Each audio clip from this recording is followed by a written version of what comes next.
बापा थिले अवसरप्राप्त कनिष्ठ जंत्री पुओ को बोस्टन विश्वविद्यालय रे केमिति मिलिला सीट सबु गुमर खोली कहिदिले कॉकरोच जनता पार्टी मुख्य अभिजीत दिपके। हेलो एवरीवन, मैंने अभी देखा कि किसी बीजेपी के कार्यकर्ता ने मेरे ऊपर आरटीआई फाइल की है और वो जानना चाहते हैं कि मैंने अपनी एजुकेशन कैसे कंप्लीट की। तो मैं उनसे पूछना चाहता हूँ, क्या आपके नेता अपनी डिग्री दिखाएंगे?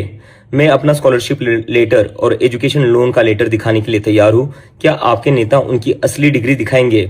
और मुझे समझ नहीं आता इन लोगों को एजुकेशन से इतनी क्या प्रॉब्लम है।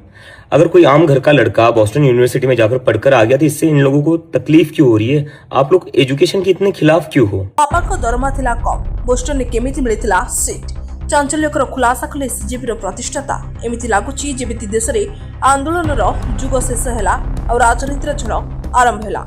एभली कहिबार कारण कॉकरोच जनता पार्टी आरंभ करथिबा आंदोलन समाप्त तो हैला, किंतु महारोगरु कांतारे पड़िला परी आंदोलन बाहरी एबे एही प्रसंग राजनीतिर झड़ आड़कू गतिगलानी और यार भितर बढ़ीगलानी सीजेपी प्रतिष्ठाता अभिजीत दिपके अड़ुआ।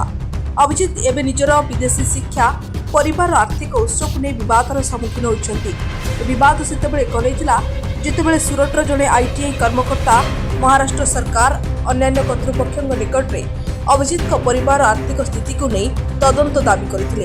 अभिजीत बापा भगवान राव दिपके जी की महाराष्ट्र इंडस्ट्रियल डेवलपमेंट कॉर्पोरेशन जड़े अवसरप्राप्त कनिष्ठ जंत्री। तांकर मासिक आय प्राय 60 रु 65,000 टंका थिला। एभली क्षेत्र में जड़े साधारण सरकारी कर्मचारी परिवार किभली अमेरिकार बोस्टन विश्वविद्यालय परी महंगा स्थान में पुअर उच्च शिक्षा खर्च बहन कले ताकू नहीं आरटीआई जरिया तथ्य मगा जाइछि। बापा एते कम दरमारे किभली अभिजीत उच्च शिक्षा खर्च बहन करागला ताकू नहीं चारिआडे प्रश्न।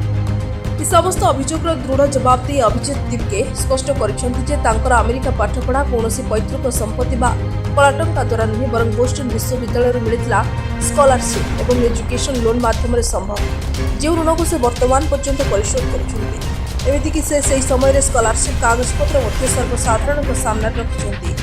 अन्य पक्षरे राज्यसभा सांसद कपिल सिब्बल द्वारा सीजेपी आंदोलन को मिलता 1 कोटी टंकार आर्थिक सहयोग। दलर पंजीकरण को नहीं प्रश्न उठी, किंतु अभिजीत स्पष्ट कर आगामी दिन में दल संपूर्ण स्वच्छता अवलंबन कर क्राउड फंडिंग जरिए पांठि संग्रह कर युव समाज में बेस प्रभाव पकड़ आंदोलन यार नेता आर्थिक पृष्ठभूमि को नहीं आगामी दिन में राजनीतिक तर्क आहरी जोरदार होबार लगी। वर्तमान यह प्रसंग में चारिआडे चर्चा जोर धरता बेले देशर युव नेतृत्व से आर्थिक स्वच्छता को नहीं नूतन वितर्क आरंभ होगी।